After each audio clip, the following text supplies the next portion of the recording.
Everyone. My name is Graham Donovan from St. Paul United Methodist Church on Bardstown Road in the Highlands, one of your hosts for tonight. Welcome to the third presentation of Real Good News.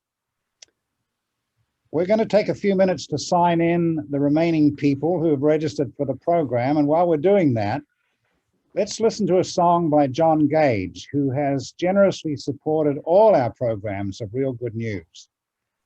John is a songwriter who has roots in folk, country, gospel, and blues traditions, and he strives in his music to connect us all to our own deeper selves, to one another and to creation, as well as building awareness of social justice issues.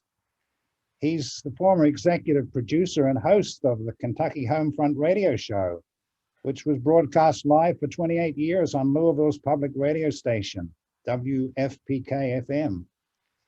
John's latest recording, I'm giving him a shout out on this, Circles of Our Lives, features 9 original songs.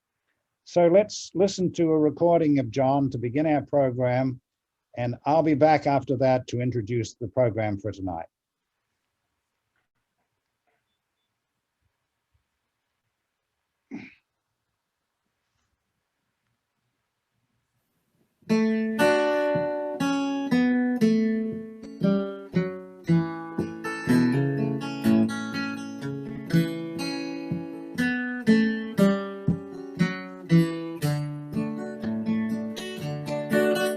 I live on a big blue ball. I never do dream I might fall. But even the day that I do, I'll jump off and smile back at you. I don't even know where we are. They tell us we're circling a star. Celestial creatures of light. We're children of love, shining bright. We walk where evening shadows wash the shore, with radiant sunsets pure as gold. Divine love shines in starlight evermore. Creation's power and beauty unfold.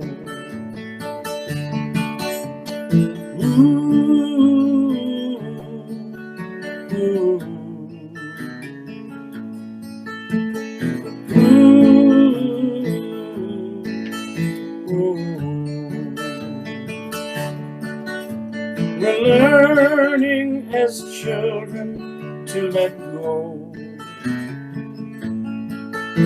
surrender to the sacred river's flow, looking within for what we know. Spirit will guide us as we grow. We're riding the big blue ball. We never do dream we might fall.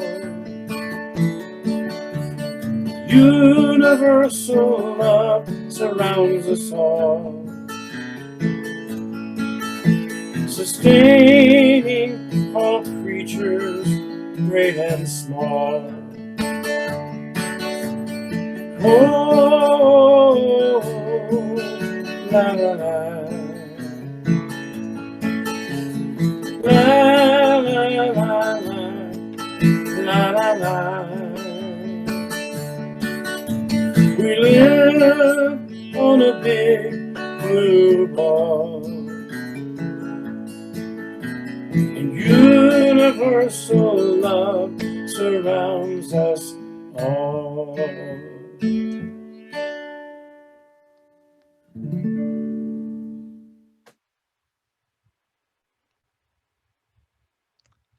Hello again. Welcome to the third presentation of Real Good News. We're very pleased to have you with us tonight. We're here to learn more about what Louisville is doing to respond to the climate crisis and to hear about progress on the resolution adopted by the Metro Council in February of last year, 2020. Just to remind ourselves, that resolution calls for 100% clean, renewable electricity in all Metro government operations by 2030, just 9 years from now. And it calls for 100% clean, renewable energy for all Metro government operations by 2035, and 100% clean, renewable energy for the entire Metro community. That's businesses, residences, government, everything by 2040. These are big challenges. They need bold action, and Louisville joins many other cities across the nation in pledging to meet these goals, to do our part to reduce carbon emissions and to address the urgent climate crisis we're facing across the globe. So, what's happened in the 3 months since we last spoke to you? And what are some more details of this Metro plan that will revolutionize the way we power our city? Tonight, we'll hear from Margaret Stewart and Sam Avery of 100% Renewable Energy Alliance of Louisville about this.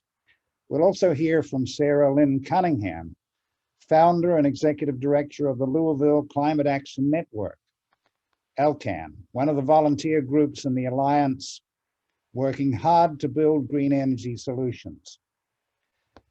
We're especially pleased tonight to welcome 3 leaders from the Louisville Metro government itself. Metro Councilman Bill Hollander will tell us about the plan from the council's point of view. Zachary Tyler, recently appointed as the city's energy manager, will tell us about his progress and plans since coming to office. And Allison Smith will report from the Office of Advanced Planning and Sustainability. And finally, I'd just like to mention Dawn Cooley, who heads up Kentuckiana Interfaith Power and Light. She is once again kindly handling the technical side of this Zoom meeting, signing us all in, and she's going to be monitoring questions and answers in the chat room. Just let me say a word about that.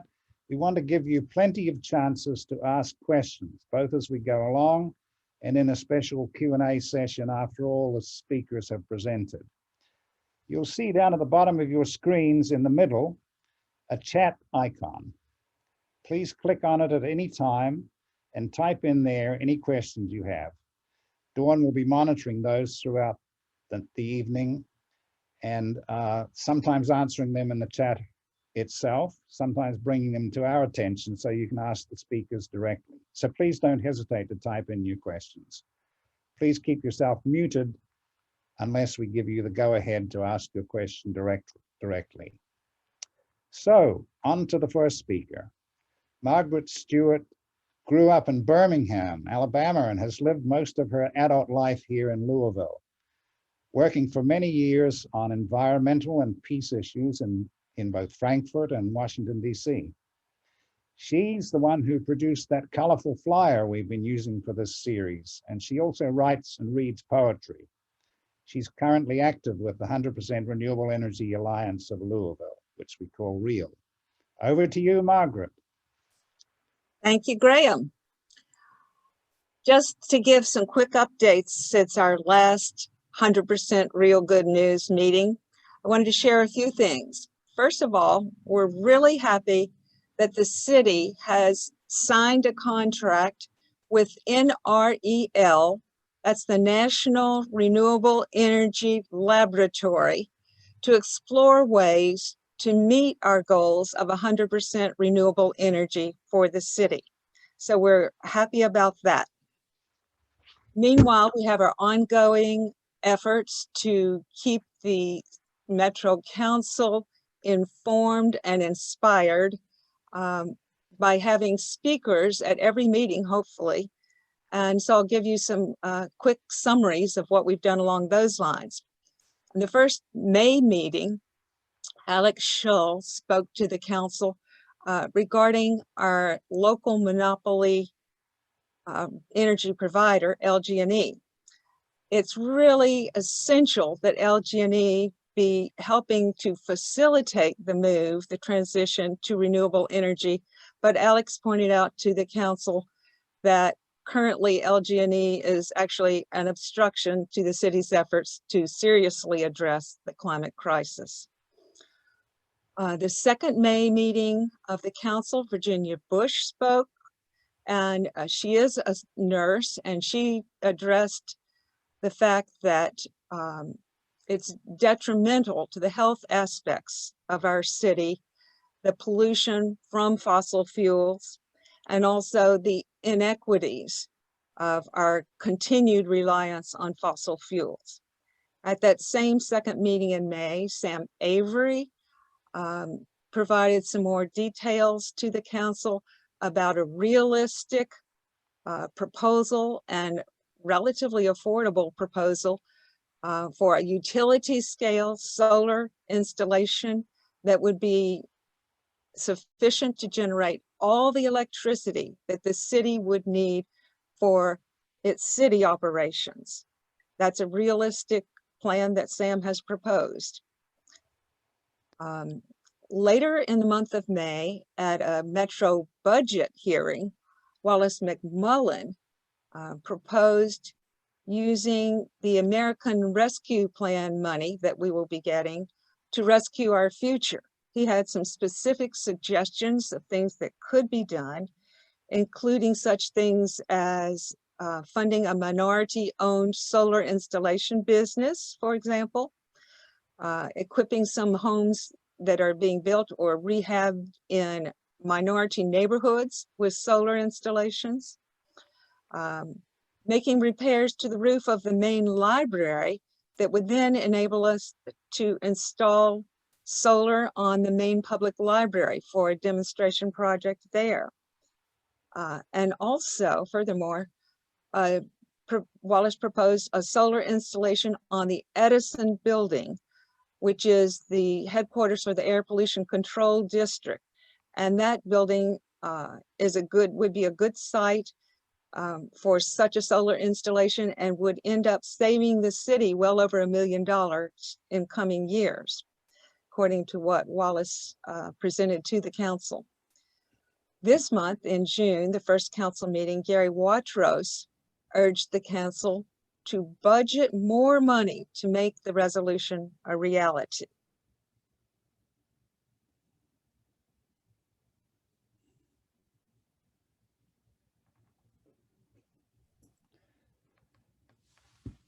So this happens sometimes, and it happened last time as well, that Margaret seems to have frozen. And so, Graham, were you saying something? Yes, I'll take it. Okay. Well, I'd like to give a very warm welcome to Sarah Lynn Cunningham to our meeting tonight.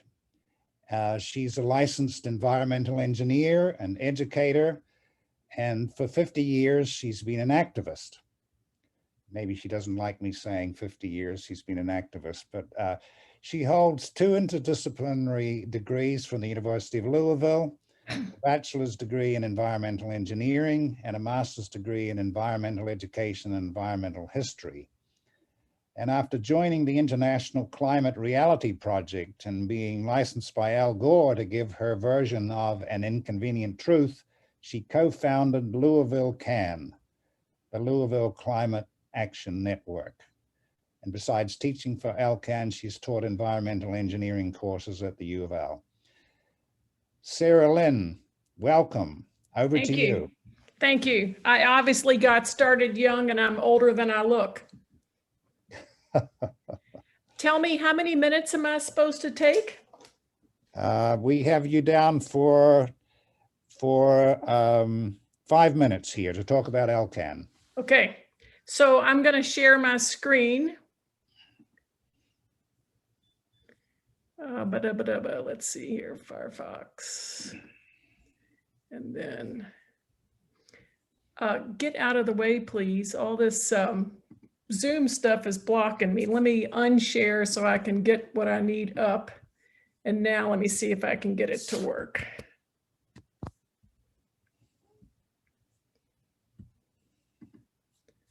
All right. Can you all now see the homepage of LCAN's website? Good.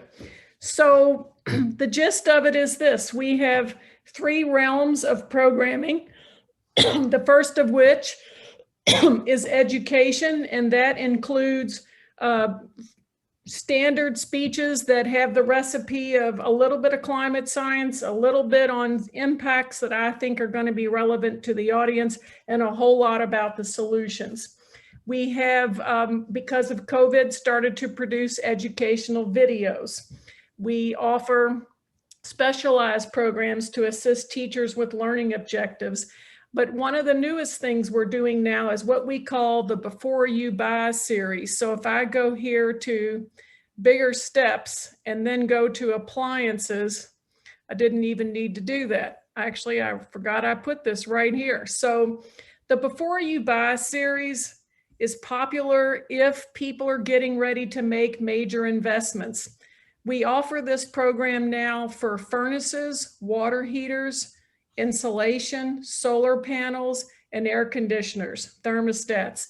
The thesis being most people are not going to pull the trigger on a 4-digit investment in their home if they're not comfortable that they're making the right choice. And so in these workshops, we drill down to the specific needs of that particular homeowner and help them to make those decisions. The other realm is advocacy, which generally you find under civic steps, though sometimes, and Metro Councilman, note top billing, vote. But when it's a really time-sensitive issue, for example, rooftop solar has been a really on the hot plate. And since that's so critical to this discussion, I want to note that the Public Service Commission has ruled on the precedent case of Kentucky Power, which represents many counties in far eastern Kentucky. And they preserved 88% of net metering's value. So that is considered a super big win when you figure the utilities got to write the rules and they thought they were doing it to screw us and to convince us not to put solar panels on our own property, and it totally backfired. So that's pretty cool. And then what else? So advocacy deals generally with LG&E cases. And so if there's an ongoing case, we'll explain what it is people need to be aware of and what they need to do. But right now you don't need to worry about that. And then the last realm, the last of the 3 programming areas, is services. And this is where we have begun to help nonprofits and small businesses to, as the slogan says there, spend less on utilities and more on mission. What I find in these Public Service Commission cases is that the big industrial customers hire specialized attorneys who really know the Public Service Commission rules, and they advocate for them very effectively. We have good citizen groups, some of whom are members of the Climate Action Network, who advocate very effectively for the residential sector. The Attorney General is supposed to advocate for all customers, but they only advocate for residential and as a practical matter. So who gets left out? Who is not at the table is the commercial sector, and that includes all the nonprofits. And therefore, no surprise, they get the short end of the stick. So if you look at this last LG&E case, they got a substantially larger raise in their rates than did any other customer class. So we are attempting to help them to reduce their demand in a very systematic and professional way. We have begun to do some small businesses, but we are primarily focused on nonprofits. So I think, I don't know, I looked at the wrong hand. Time is not my specialty. How many minutes do I have, please? And if that's enough, that's cool too. I think we're getting close. All right, let me show one more thing. If you want to learn about programs and calls to action and that sort of thing, please go to the subscribe page and fill this out and note the promises that I make here. I do the newsletter. I don't have time to overstuff your mailbox. You have my word, and I will protect your email address. Those of you who are subscribers can vouch for me on that account. I encourage you to also, if you are affiliated with any nonprofit groups or for-profit businesses or agencies that aren't currently on this list of member organizations, please consider applying to join the network. It allows us to both, and there's you, 100% real. It allows us to link to your web events, or your website rather, and then it also allows us to put your events on our site. I clicked the wrong, this is what I wanted to click. This is where we keep events posted. There's Marcia. And this, if you're an organizational member, then we put your events up here too. Lastly, the book club is just now getting started. So if you're interested, our first discussion will be on July 1st. Okay, that's probably a good enough intro. Sarah Lynn, thank you very much. You're welcome. Thank you. Thank you very much for being with us tonight and for sharing these details of your organization and its work. My goodness, you do a lot of stuff that I had no idea you did as much stuff as this. That's really something. I'd say it keeps me out of trouble, but nobody would believe it. We're really pleased to be partners together with you in addressing the climate crisis and changing the way we power our city over the next decade. Thank you for your contribution.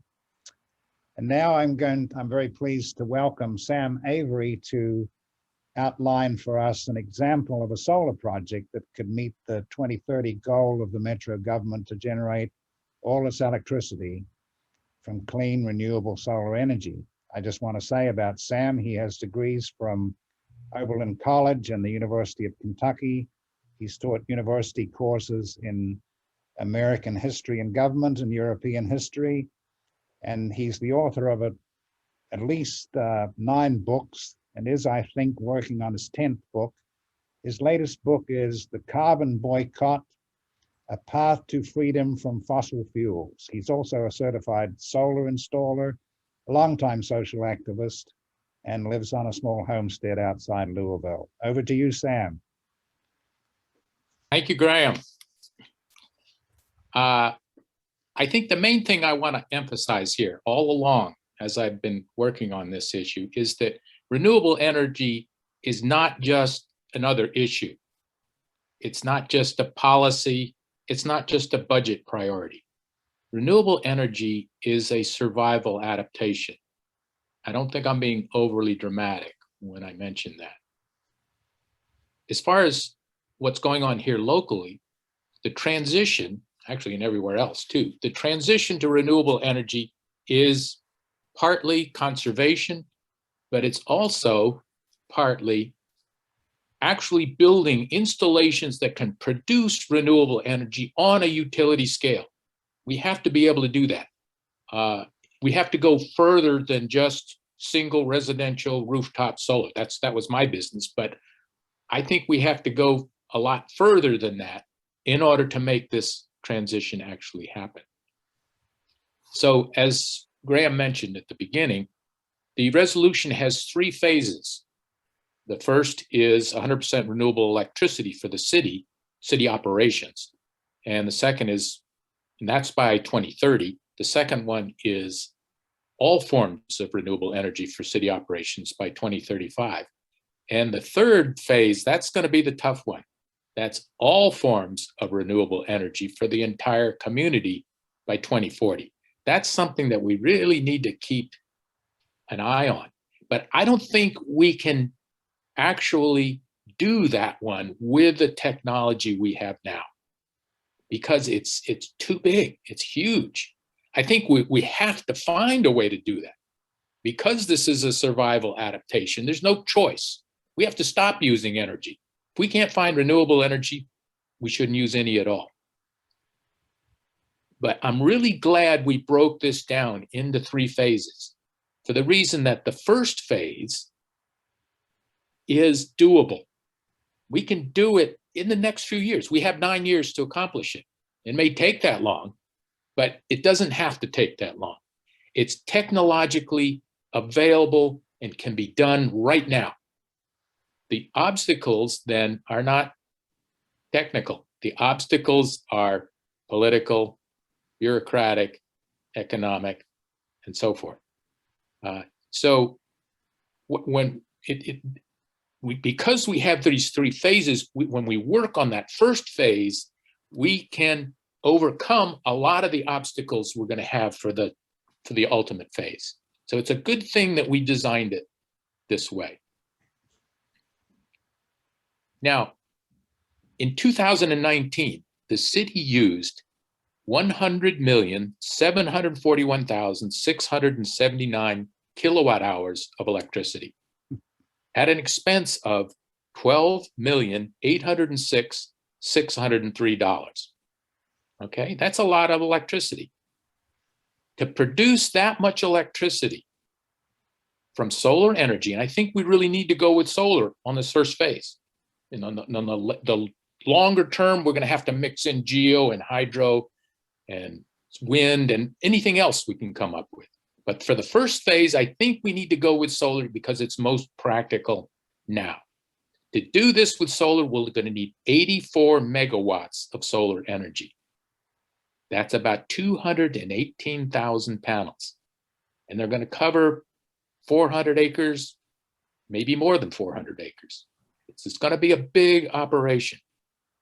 Now, if we were to do this, the city were to do it itself, it would cost us about $100 to $130 million to put in this installation. But it would pay for itself in 10.6 years. And these figures are actually a year or so old. Solar has gotten cheaper since I figured this out. After the first 10 years, solar energy, solar installations last about 30 to 50 years. So after it's paid for itself, after 10 years, we'll still have 20 to 40 years additional energy at virtually no cost at all. The maintenance of a solar installation is minimal. It's very small. And over that period, from starting 10 years from now and going into 50 years from now, we will be getting free energy, essentially free energy, and saving the city hundreds of millions of dollars. Hundreds of millions, several hundred million. Now, I don't think we actually have to do it this way. And we probably will not do it this way because we don't have the $100 million to start out in the first place. So what we're more likely to do is something called a PPA, a power purchase agreement, which is even cheaper, as it turns out. A power purchase agreement is one where the city would contract with a solar developer, somebody bigger than my business, somebody who can actually build a large utility scale installation, find the land, pay for the equipment, do the installation, and then in exchange from the city for a fixed income stream at an agreed upon rate for an agreed upon length of time. Now, PPAs are currently going in the state of Kentucky for 3.5 to 4.5 cents per kilowatt hour, 3.5 to 4.5 cents per kilowatt hour. Right now, that's a wholesale rate, but right now we're paying 12.71 cents per kilowatt hour to LG&E for coal-based electricity. So that's like 3 times as much. That, of course, is the retail rate.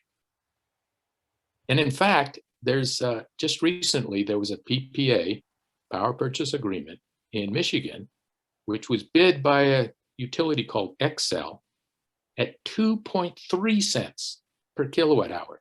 This is dirt cheap. Solar has become so cheap that we're beginning to realize that in the process of saving the world, we can also save a lot of money, which makes this politically viable, okay? Because a lot of people don't know or haven't realized that this is a survival adaptation.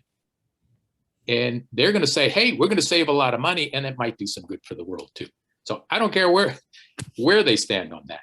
We can get this across to the consumers because it's so cheap. Now, I don't know if what I'm talking about here is the type of installation we'll end up with. I'm not attached to this particular project, but I think what we need right now is a concrete proposal to put on the table in order to flush out the opposition that we're going to meet. And it's going to be LG&E, it's going to be the Public Service Commission, it's going to be the state legislature. And we need to find out where these people stand and work with them if we can. Work with everyone we can. If we can't work with them, we're going to have to find other people who can work with us on this. We have to do this. We have to find large-scale renewable energy generation in order to meet the terms of the 100% renewable energy resolution, and also, incidentally, to have a place for our children and our grandchildren to live. So I suggest that the city adopt this proposal or something like it and say, this is what we're going to do. And of course, we can work with the National Renewable Energy Laboratory as well on coming up with some more defined proposals. But we need to take this step, and I think this is a good time to begin looking at that. Thank you very, very much.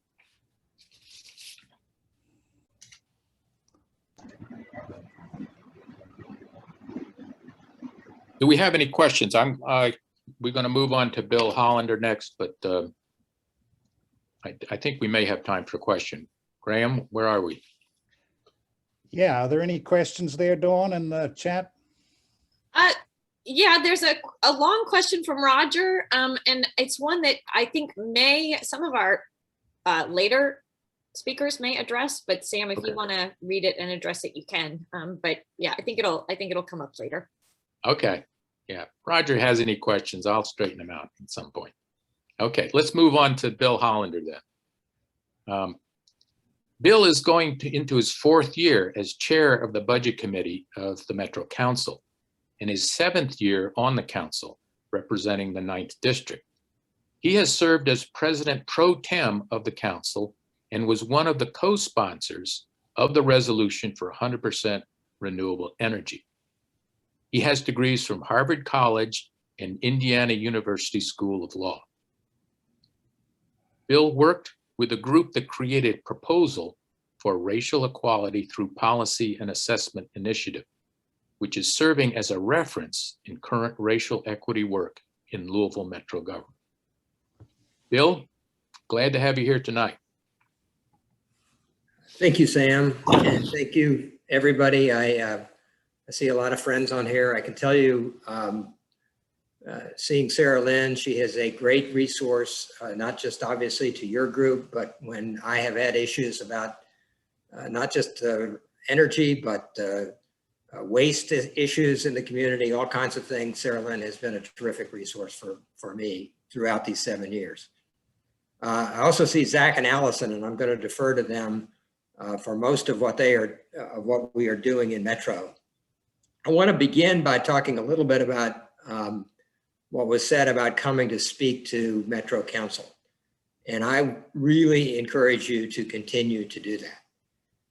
I'm not going to get into the specifics because there may be not everybody on this call agree with what we've done, but I can tell you that recently we have passed some things at Metro Council that would not have passed had we not had people come every single meeting for many, many months. And people just shouldn't give up. I will talk about affordable housing because I hope we all agree about that. And we are funding affordable housing at the rate of $10 million a year after putting nothing into affordable housing until 2015. And we've put $56 million in since 2015. There's $10 million in the budget this year, and there's going to be a whole lot more for affordable housing when we get and use the American Rescue Plan money. And that wouldn't have happened without some really dedicated people who continued to show up meeting after meeting after meeting and talking about the need for affordable housing. I'd also encourage you, and what Cloud, and that's who I'm referring to on the affordable housing issue, what they particularly did was have people with different needs in the affordable housing area. So we didn't hear the same speech every time at Metro Council. We heard a different version of it. We heard from young people who needed housing. We heard from people who needed housing who were aging in place. We heard from folks who were, it's just a whole variety of people. I will never forget. And so sometimes I know when you give these 3-minute speeches, you wonder if anybody's listening. But I can tell you that I will never forget the woman who came, who worked at Panera Bread and told us about what she made at Panera Bread and how she had some health issues and she was afraid that she was going to become houseless. It's the kind of thing you don't forget. So I would really encourage you to continue to have those kinds of speakers. On what we're doing in Metro government, most of it has been on the conservation side. So we have not built renewable energy installations. We have talked, and I've enjoyed talking to Wallace about this. I think those ideas need to keep coming. The library idea, for example, we've looked at that pretty carefully. We've got a lot of deferred maintenance in our buildings. And the library roof still has a few years, not a lot, of life in it, we're told. Maybe 2, not a lot. But it's difficult for us to replace a roof, which we would need to do before we put solar on the main library, when we've got other buildings that need roofs that even more than that. So but those ideas need to keep coming. The Edison building, unfortunately, we don't own.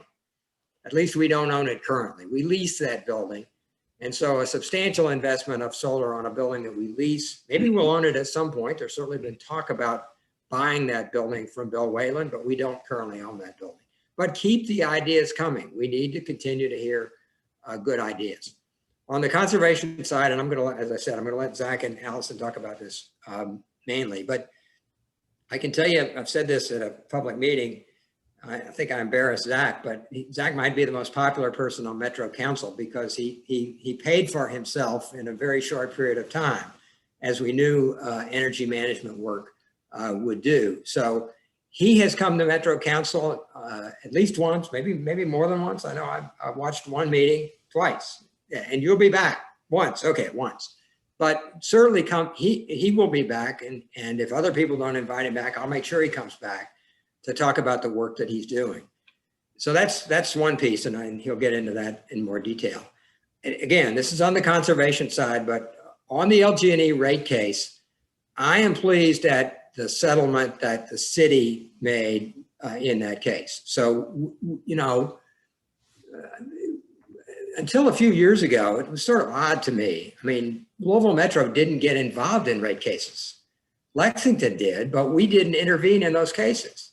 And that made no sense to me. We're a substantial buyer of electricity. Obviously, I think personally, and there's been some controversy about whether we do this enough, and we may not. I think we ought to be advocating for our residents a little bit more.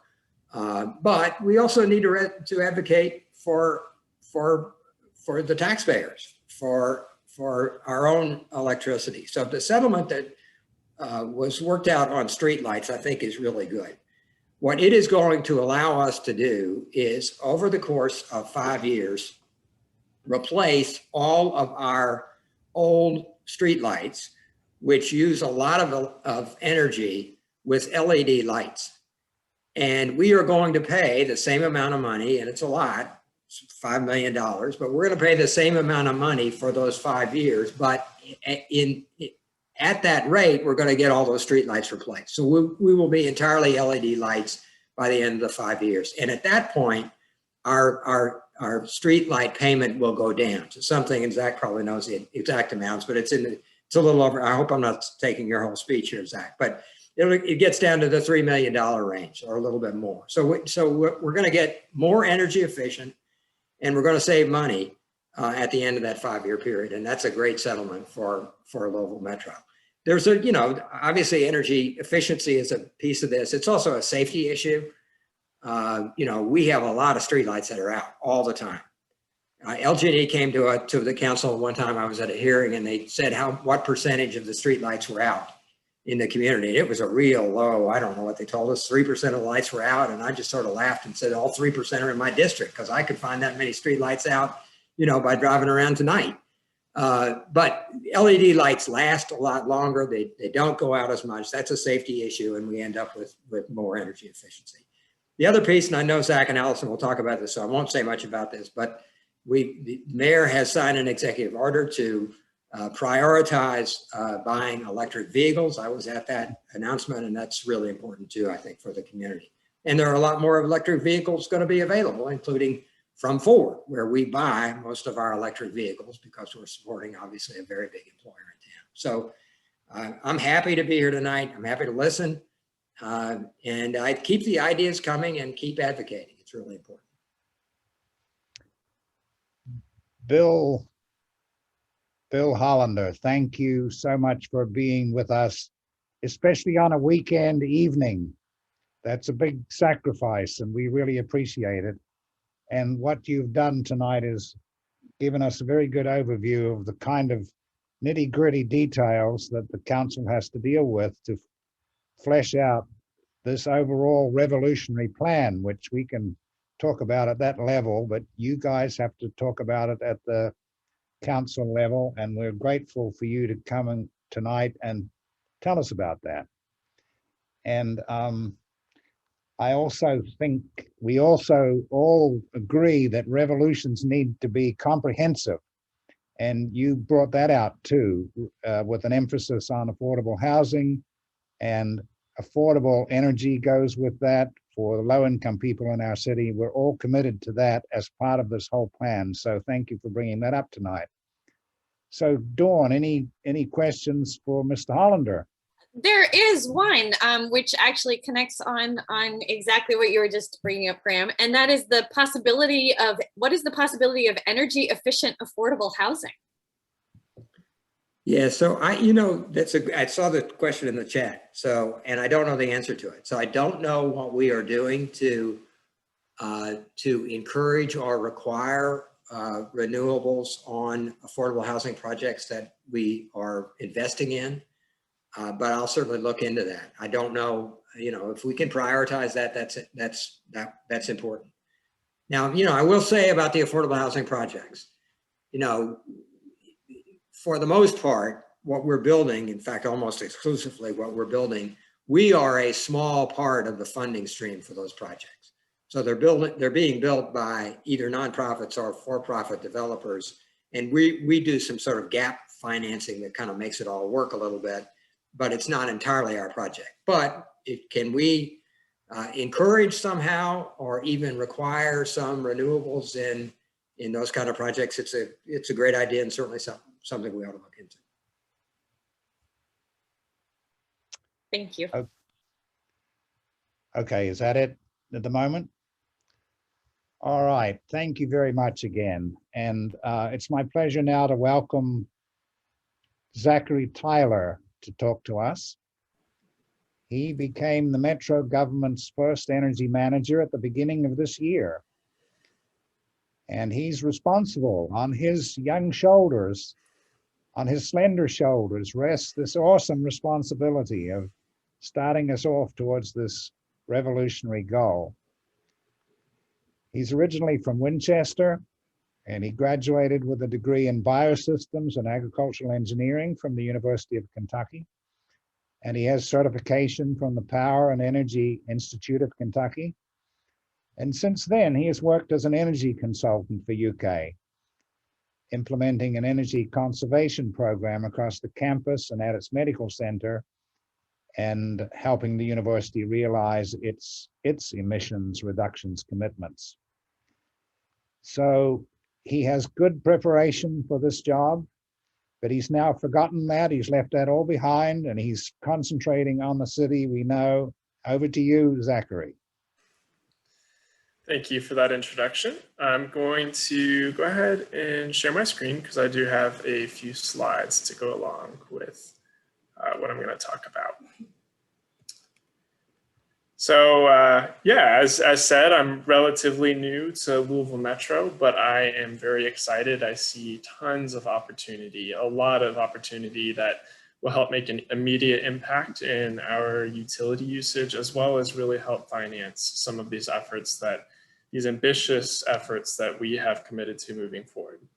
So today I am going to talk a little bit about energy management. A lot of times there is some confusion on what that entails and what the potential with energy management is. So I just want to go over that. So traditionally, energy management has focused on demand side management, and that is very much energy conservation. And this type of energy management is involving tracking your energy data so that you know exactly where your energy is being used, how it's being used, and using that to come up with strategies to optimize your facility operation and make sure that you are eliminating any unnecessary energy waste. So this traditional energy management is a lot of times zero implementation costs. It's about a lot of these operational improvements that can immediately start having a large impact in your utility consumption. However, now there's a lot of growth in supply side energy management as more and more organizations are committing to sustainability goals, such as Louisville Metro's. There's these big questions of how are we going to supply renewable energy to our institution, especially given, this complex interconnected grid that we're all using, as well as other questions of, some internal distribution. And are we going to possibly add energy storage to facilities so that we can avoid pulling from the grid during peak conditions when it's at its dirtiest? So it's a field that's growing very rapidly, and it's becoming more and more complex and also more exciting. So I'll start off with, the case for energy conservation. Energy conservation really is a top priority and a first priority in meeting these larger sustainability goals.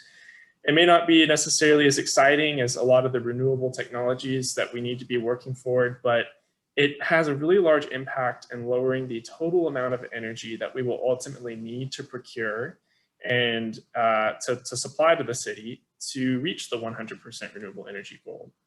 And in doing so, it also directly reduced the costs of the city substantially. And this can and should be a financing mechanism for the energy upgrades, for further energy projects, and also securing the supply. It is also a strategic first step. A lot of times we might not start with putting solar on a house that we know is still lacking some basic weatherization and is still wasting a tremendous amount of energy that it's consuming. But ultimately, energy management is about improving your performance. It's making buildings more comfortable. It's making them perform like they were intended. And it's just improving your operations. So in terms of what can be expected with energy management and conservation, it is reasonable that an energy conservation program can save anywhere from 10 to 30% of an overall organizational utility consumption profile. A couple of examples of this would be Cincinnati. They launched their energy management program, and in the first 6 years had saved over $3 million in their utility costs. And Lexington is saving nearly $1 million annually.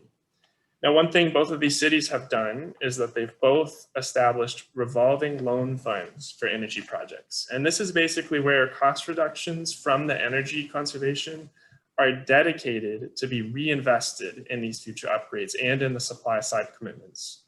And this is a financing mechanism that creates growing momentum for the energy transition that we need to be approaching. So Lexington's Energy Improvement Fund, as an example, has financed more than $2.5 million in projects since 2010. So it may not be super exciting, but data is the first big element in an energy management program for a couple reasons. One is this really helps us prioritize buildings that are performing poorly and that really warrant investment in further energy projects. But also, reliable data is the pathway to paving our plan for 100% renewable. It'll help us clarify the amount of energy that we need to procure or generate, and the amount will help us know the best ways to meet this demand in the end. Now, to put a little bit of context on this, Louisville Metro has over 1,500 different utility accounts, and these are all processed separately. So we obviously need ways to compile all this data and make it something that we can use to understand our organization's energy consumption as a whole. I'm currently working on getting all this data compiled into software called EnergyCap, which is a very powerful platform that lets us run advanced analytics and build insightful dashboards that can be customized for every department and every building within Louisville Metro's government. When I first started here, most of our data was being processed by paper, with receiving paper bills and sending out paper checks. And as you can imagine, that doesn't really help you get any sense of an organization as a whole. So as of now, the majority of our data is being processed digitally and being paid digitally, and that allows that data to be automatically imported into EnergyCap. And it's really for the first time allowing us to get really powerful dashboards to understand the issue as a whole. And the next big issue in an energy management program is billing. And that's because with large organizations like Louisville Metro Government, our utility bills are a lot more complex than what you might get for your own home, because they feature dozens of different utility rates and types of accounts. And because of that, it means that a lot of times billing issues are not uncommon. So one example in Louisville Metro is, since I've gotten here, I've seen over 150 different accounts that have shown very little or no energy usage over the past year. However, they're still open. And that means that we're required to pay account fees to keep those open, which in total is over $65,000 a year in fees. So currently we're exploring, which of these actually need to remain open and are servicing something, or which of these can we go ahead and close out. And that's something that I think is critical just as a form of billing integrity. But another big aspect of billing is your rates. And that's because over time, LG&E's rates change, the way we use buildings change, and a lot of times that requires shifts on our part to minimize the impact and make sure we're not paying more than we should for our energy service. One example of this would be the Louisville Gardens, a large vacant facility downtown. It's using very little power, but in 2020, it still had over $19,000 in power costs. And that's because it featured a type of rate that had very high base fees, but a very cheap cost per unit of power. So just by moving this account to something that's more appropriate for the current facility, we'll be saving $5,000 moving forward annually. And so to date, I have identified over 200 different utility accounts that I believe are being billed at an incorrect rate that is costing more than it should. So I've already turned these in to LG&E and they'll be processing them. And if approved, these accounts will be saving well over $100,000 a year just by changing how they're being billed. Now, operational improvements are really the bread and butter of energy management. This is where you're making huge impacts to your overall consumption, usually with little to no investment at all. So I could talk about this part all day, but I'm gonna avoid that and boil it down to just a few strategies. One is recommissioning. And recommissioning is really about restoring equipment and central HVAC systems in your facilities to like new operation. It's common that over the years, you'll have little individual components in your large systems fail, and those components can make the whole system use way more energy to do the exact same work. So with a recommissioning effort, you are proactively identifying these and replacing them so that you can get the whole system to operate using only the energy needed to make the facility perform the way it was intended to. Sequencing is another big strategy in energy management. And this is talking about innovative control strategies that you implement through building automation systems. These are strategies that allow us to operate our HVAC and mechanical systems so that they can dynamically adjust throughout the day to what that building needs at any given moment based on occupancy, outside air temperatures, inside air temperatures, instead of having all those fans, pumps, motors running the exact same way 24/7 year round. Scheduling is one of the simplest and most impactful measures, and that's really around the question of why run all these central systems in your buildings when nobody's there. So since I've gotten here, I've implemented night and weekend HVAC and mechanical system setbacks in over 700,000 square feet of Metro government facilities. And in those facilities, all these systems have had their runtime reduced by over 50%. So that is fans, pumps, motors, boilers, chillers, everything that you don't see in a facility but consumes a lot of its energy. And it only takes a little bit of organizational approaches to get that coordinated and start creating immediate savings. So last but not least is building infrastructure. And this is what most people think of when they think of energy efficiency and conservation. It's really important that when you're going to invest in making your facilities more efficient, that you're choosing the projects that have the biggest net impact in the amount of energy that you're consuming. So a couple of examples of these types of projects is converting to LED lighting. We have a lot of buildings and most of them are still using fluorescent lighting. It's a really big endeavor, but getting lighting to LED has a really quick return and a really big impact in your overall consumption. And we're seeing that with the city street lighting, which is really exciting. As said, that'll be taking a cost of nearly $5.5 million down to about $3 million just in street lighting. So eventually, we're going to need to be looking at how to do the same in our facilities.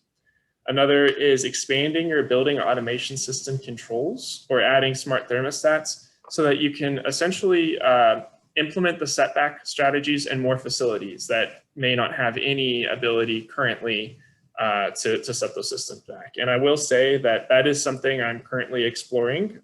We currently have a project that I'm exploring to install smart network thermostats through a network of small and medium-sized metro facilities that don't currently have any form of controls.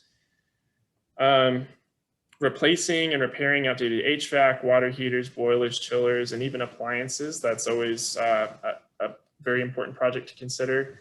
And finally, building envelope and insulation. And that's just making sure that the heating and cooling you provide to your facilities stays in your facilities.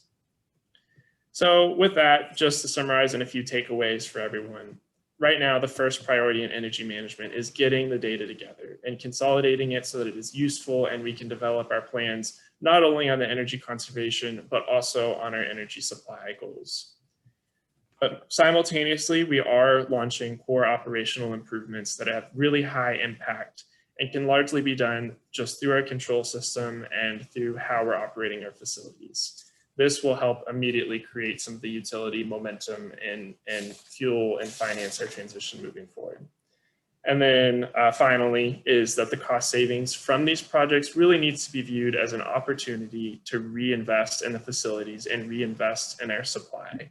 And this is something that, Allison will touch on in a bit, but I'm very excited to contribute to the overall utility goals, starting with some of these really high impact, easy to implement goals at the start. So thank you for having me here to speak, and I will go ahead and stop sharing. I'm happy to take any questions if there are any.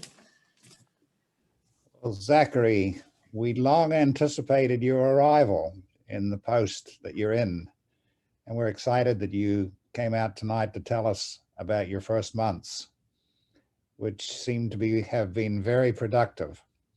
I just was struck really thinking if you can really save 30% of energy needs, Sam's 400 acres is reduced to 300 acres. I have a question about that. And so let's ask some questions of Zachary. Well, we've got this whiz kid on the stand here. Okay, I got a question. And it's about what you mentioned, Graham. And I would love to see that kind of conservation. But at the same time, we're talking about electric vehicles, for instance. We're talking eventually, and we're going to be doing a lot more heating with electricity through geothermal or whatever. So what I'm wondering is, I don't know whether you have anything like an answer for this yet, Zach, but do you expect that the conservation you're able to make is going to offset the increased usage we're going to see as we electrify more energy consumers? Yeah, I think that there is a very good chance of that, especially because when we are looking at electrification, we'll be looking at using, the most modern and the most efficient systems to do so. And in some cases that might involve looking at geothermal. to help facilitate the facility heating and cooling. But also, the reduction is still as immediately applicable from conservation because you have to compare it to what the conditions would have been if you hadn't implemented the type of program. And if we weren't taking some of these strategic measures now, we would start having as you said, we'd have a level of energy consumption that grows, and it's challenging to plan around. I think that, in my experience in other areas that I've worked, we have been transitioning to electrification efforts, and for the most part, by compensating in how you operate, we are able to offset the increased the square footage growth of facilities, for example. Despite adding facilities and adding equipment, there is a very high likelihood that we can keep the overall consumption from growing beyond what it is.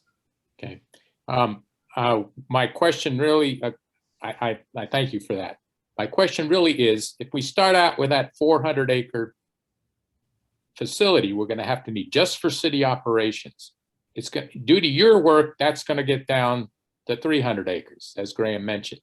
But as the city buys electric cars, where are we going to go from there? Do we have to be planning for 500 acres? Or are we going to keep it at 400? We need to have some sense of how much we're going to have to generate.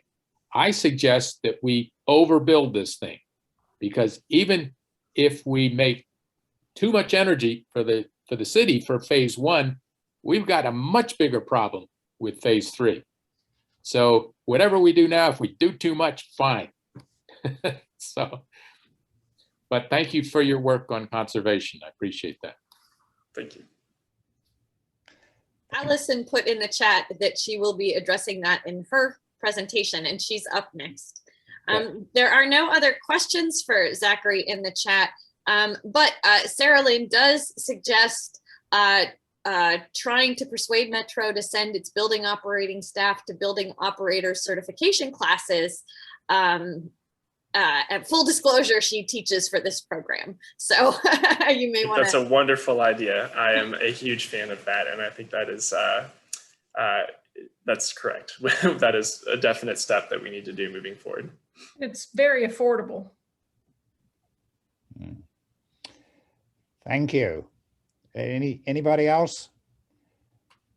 Okay. Thank you, Zachary.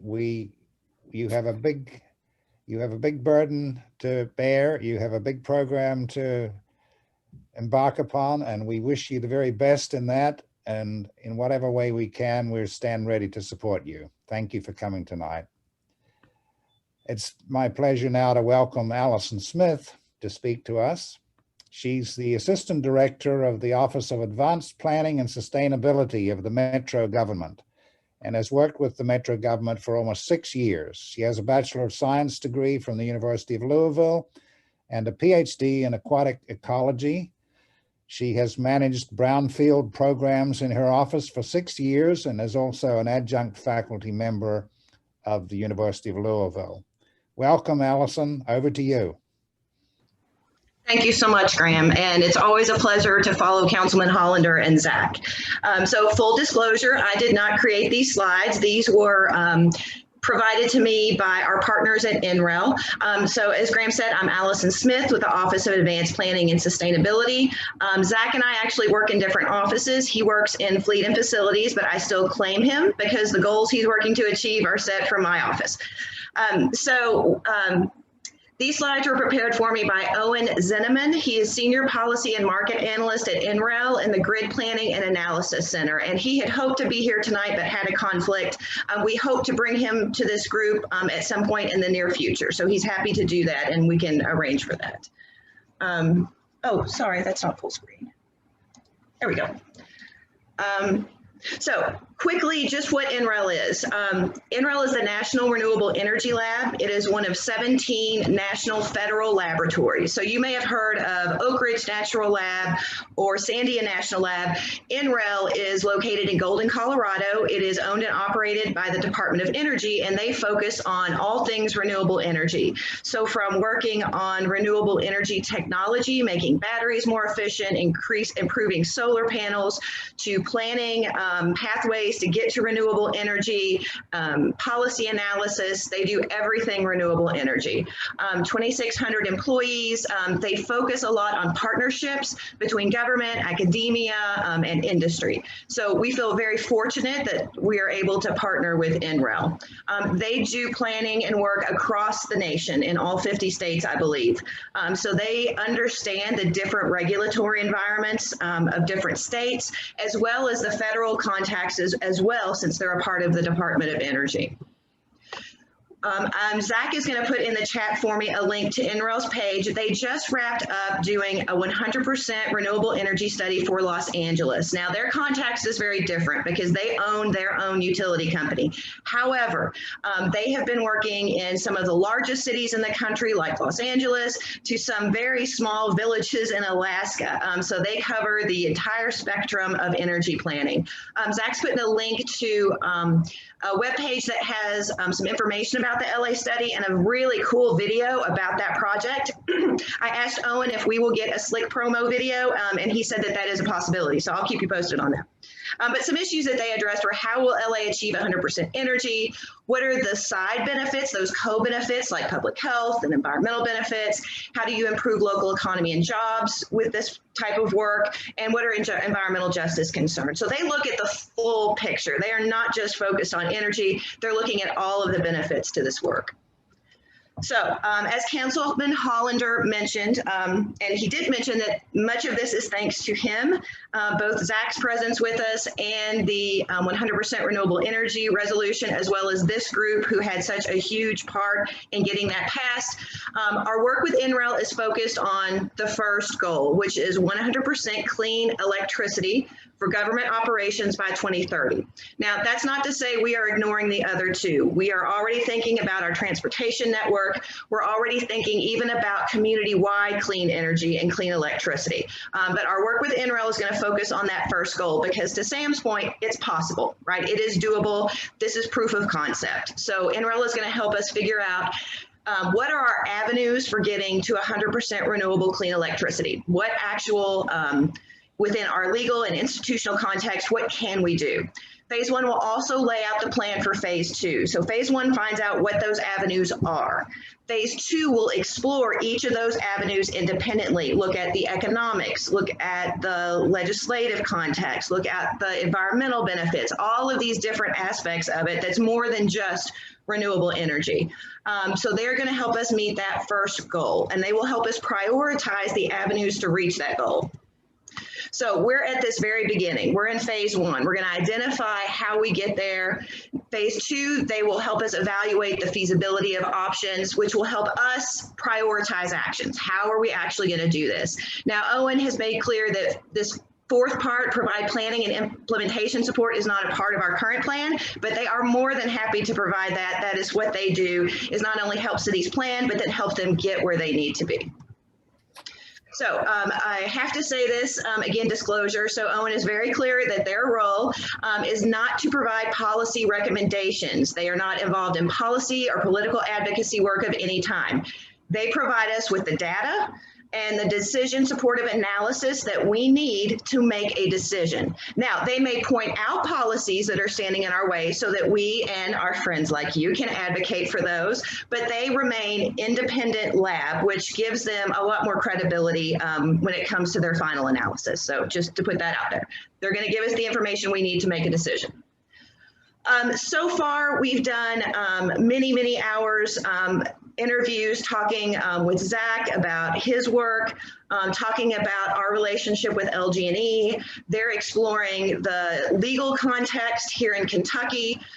They are looking at LG&E's assets and portfolio and what their plans are. This is really important because this is what will determine what our options are. So for example, one that was mentioned was a power purchase agreement. And we've seen those throughout Kentucky.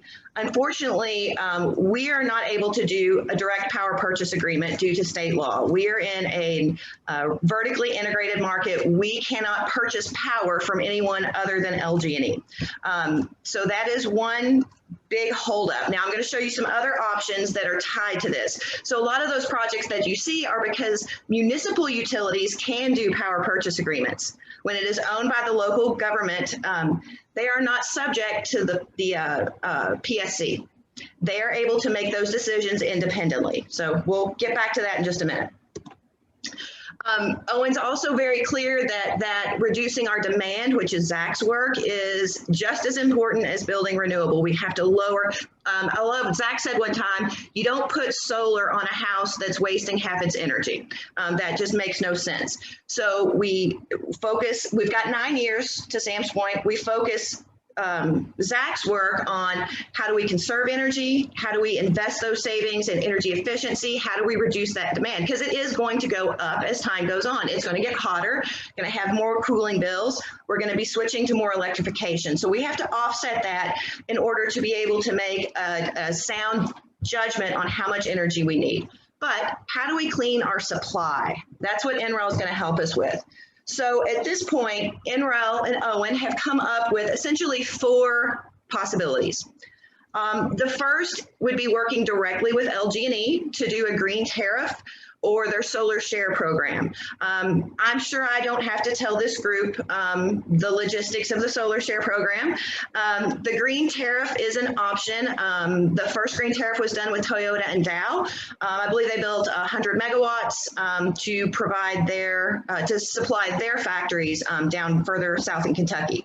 LG&E was going to take that last 25% and put it on the grid. The PSC had some things to say about that and how the rate that Dow and Toyota got would be calculated. So that's the issue. When you do the green tariff, you agree to purchase, LG&E builds solar on your behalf. You agree to a price for that solar and you're locked into that price. Now that can be good because typically energy prices go up, not renewables, but typically they go up and we would be locked into a rate. It's the negotiating that cost with LG&E that is the tricky part and that requires some negotiation. So NREL's gonna help us evaluate that option. Could we make that work? A second option is while we cannot do a physical power purchase agreement, we think we can do a virtual power purchase agreement because that's a financial transaction. We are not actually purchasing energy. That's essentially if the city, for example, were to pay for solar to be built in Ohio or Indiana, where they do have these much looser regulatory environments and they can do that. So we would essentially have that built. We would get the income from the power generated at a fixed rate, right? Or no, not a fixed rate, depending on what the energy market is, to offset what it costs us to invest. Now, obviously, this does not do anything for our local air quality, for necessarily climate change, but it does put renewables on the national grid.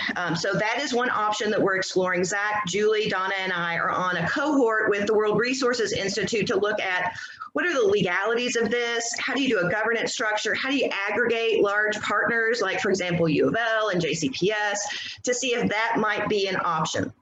The middle one is outside their scope. So they're also going to tell us policies that might need to change that we can work on.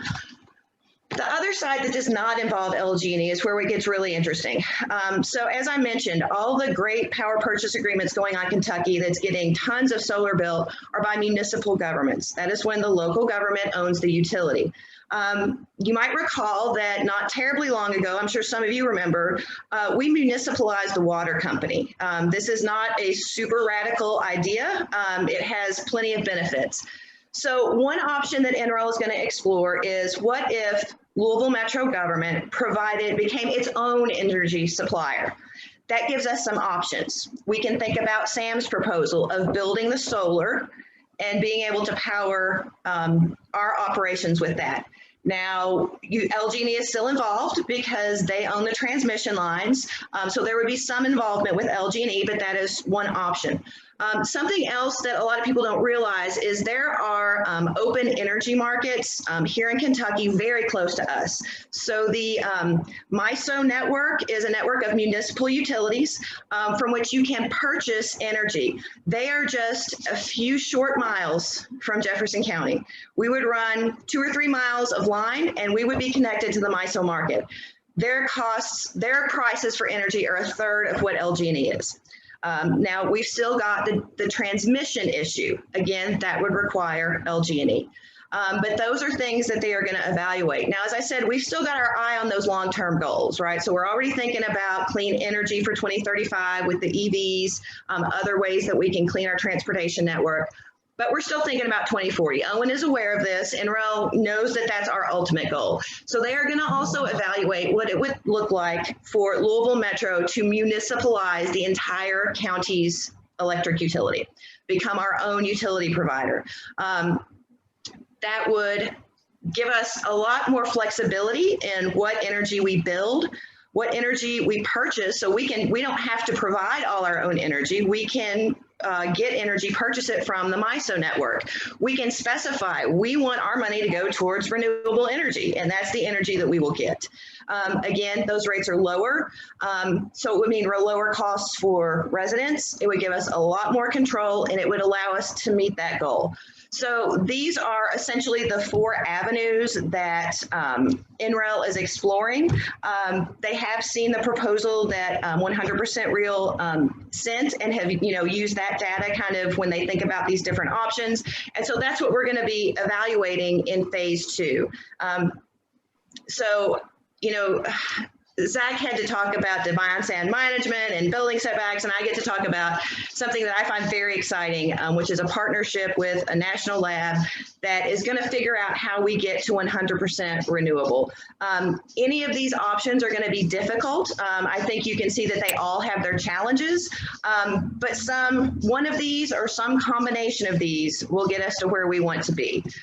As I mentioned, Owen would love to come and talk to this group. He had a conflict this evening, but here's his contact information. You are welcome to email or call him, as well as my contact information. I do want to, assemble some community members like this group and others to talk to NREL so that they are thinking about that 2040 goal, because this group has given that a lot of thought, and we're going to need real help to get there. So thank you all for inviting us to present. I appreciate it, and I'm happy to come back anytime, and I'll bring Owen with me next time. Thank you, Allison. I just want to make one comment about your Office of Advanced Planning and Sustainability. We really enjoy seeing the informative reports that you put out, because they're so full of good data. But if they were only that, they would be read only by the dedicated. And they're much more. They're colorful and hip as well. I want to say that. And Graham, they're full of ideas, and they spark ideas in their readers. And so we like it that they're designed to catch the eye, as indeed your first slide was tonight, and to engage every citizen with a sense that lots of good things are going on in the city to overcome problems. I forgot to answer Roger's question. If I could have just one more minute. Yes, I'm sorry. I thought you'd finished. I thought I do. I completely forgot. So Roger had asked about how we reduce energy use across the county, not just for Louisville Metro government operations. So again, we are thinking towards that 2040 goal, and that's why we entered the partnership with entered a partnership with a third-party administrator to administer our EPAD project, which is a financing mechanism for industrial and commercial facilities to finance energy efficiency improvements, renewable energy. It's tied to the property, not the owner, so that it does not tie up their personal credit line. There's lots of benefits to it, and it's been popular so far, but we have not been able to market it the way it needed to be.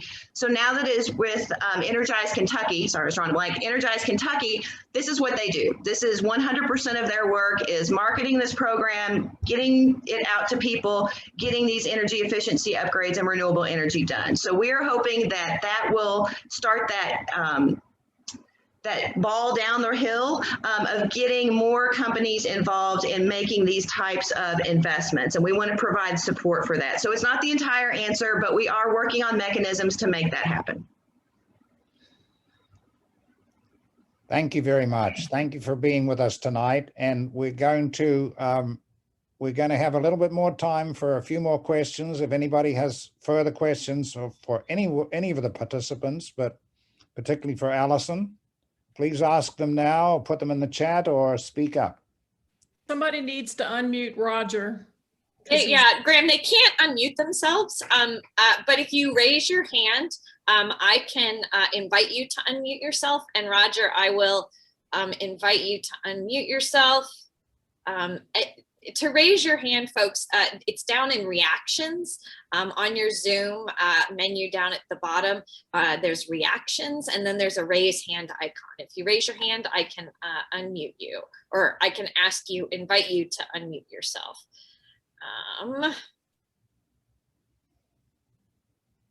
There we go. Roger, you should be able to unmute yourself. Okay. I think you've done that. Yeah, I would like to go just a little bit because the Louisville, the city government had in their sustainability report to reduce our energy 25% electricity by 2025 for all of Jefferson County. And, what I would like to know is what can the city and Real do to encourage solar and energy efficient in commercial and government buildings? And the example is we've got Amazon out there, and this is to Metro, this is to Bill as well. We've got Amazon that is building right up the street from me a huge distribution complex. And, they have these goals for their sustainability program that are pretty aggressive goals. And somebody needs to be talking to people like them about, are you all going to implement these kind of things in the buildings like this distribution center in Louisville? I just think, we've got to get things like that out there. We got to be communicating with the city or with the commercial and the commercial entities within this Jefferson County. Is that? Roger, yes, that's a great question. And I'll also point you to the emissions reduction plan, which is tied to renewable energy, where we have strategies that we want to encourage and incentivize industry and commercials and businesses to implement. Part of our work to do that is with the Louisville Sustainability Council. They are a convener and they provide a lot of resources for businesses that are interested in meeting those renewable energy goals. Now, the EPAD program is a great way for especially smaller businesses to finance those type of improvements to reduce or to meet their sustainability goals. I will say that I have not been disappointed so far with what has come down from the federal administration. For example, we've just seen regulation around a greenhouse gas. I fully anticipate that we will start to see some incentives, if not regulatory levers that will make this more of a reality. I can talk to businesses. I can, work with our economic development team to make sure businesses know about the ways to get there. LG&E does have a pretty successful program where if you have a high enough load, they'll build on-site solar for you. They've done this with a few industries, and that is an option if you use enough energy on a single account. So we are working to bring those businesses to the table to get their support in that, because that's going to be critical to meeting 2040, regardless of what happens in 2030. Thank you, Allison. And Sarah Lynn Cunningham also posted in the chat that I dare say no businesses will install a bunch of solar panels until the PSC rules on net metering within the LG&E service area, but it's likely going to do so yet this summer. So we'll see, right? And Roger, if you have continuing questions, I invite you to follow up offline with Allison. I'm sure all our guests are happy to get emails and that sort of thing. So Sarah Lynn, it looks like you've got your hand raised. Yeah, I want to tell a little parable to encourage the public sector folks. And that is back approximately 25 years ago at the Metropolitan Sewer District, Gordon Garner was the executive director, and he really turned us loose to become more efficient. The person in charge of buildings was very conservative. He thought this was a bunch of tree hugger stuff, and he you know, we didn't agree on anything. I mean, he was a nice guy. We got along, but we didn't agree on anything. But he had to do this because the boss said so. And I want to clarify, he was conservative politically and as far as spending money goes. The CFO really didn't want to spend money he didn't have to. But you know what? Both of those guys came around pretty quickly because they figured out that keeping the tree hugger in the executive offices happy was saving a lot of money. And then the real turnaround was when the CFO was in New York City trying to do a bond issue for some major capital construction, something the public sector does all the time. The bonds people said, we noticed you've signed the series principles, that you've made a written commitment to use energy more efficiently, and we're taking that into account on your rating. And my point is that whether we have Metro Council people who are conservative or liberal, there's something there for everybody. It's the same for our constituents. We have constituents who think government is incompetent and couldn't possibly do anything efficiently. As a civil servant, retired civil servant, I know that's BS, but the public doesn't know it. What's cool about this stuff is we show them government can do things, do them well, save money, and do good for the world. And that's really not an opportunity we get very often in today's politics. Thank you so much, Sarah Lynn. I think that is a perfect note to end on, and we're right at time, and I don't see any other questions. So, so Graham, take it away. Okay, it's time to draw to a close tonight's program. Please join us again in another 3 months. On Saturday, September 18th, we're planning to present another issue of Real Good News. Saturday, September 18th. I'd like to thank all of you who are here with us tonight. And I want to thank all the people who participated, both on camera and behind the scenes. And thank you especially to Marilyn Stoner and Rhodey Streeter and Dawn Cooley, who worked so hard to bring this program on air. And now, to calm us all down, and we have the great good fortune to have John Gage with us live. Live. He, of course, is alive. And so he's going to give us our closing song. And then we're going to just say one further word after that, and we'll be finished. Thank you, John. Thank you, Graham. Thank everybody for all your incredible work, your wisdom, your knowledge, the energy you put into this. It gives me hope, gives us all hope. And I want to do this Neil Young song.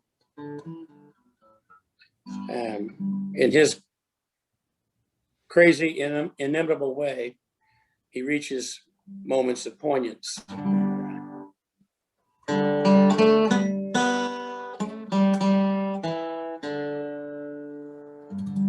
Oh, Mother Earth, with your fields of green, once more laid down by the hungry hand,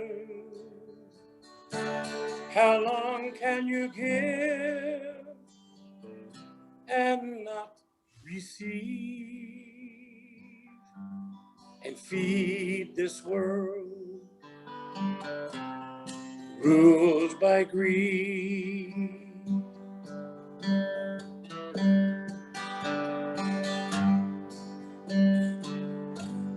Oh, ball of fire in the summer sky, your healing lights,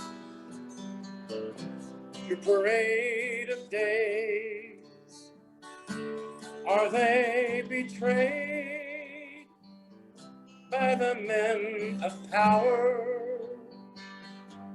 who hold this world in their changing hands? They hold this world in their changing hands.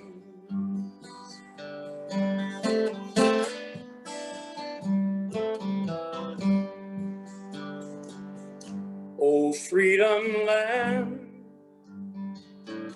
can you let this go? Down to the streets where the numbers grow. Respect Mother Earth and her giving ways, or trade away our children's days. Respect Mother Earth and her healing ways, or trade away our children's days. Don't trade away our children's days.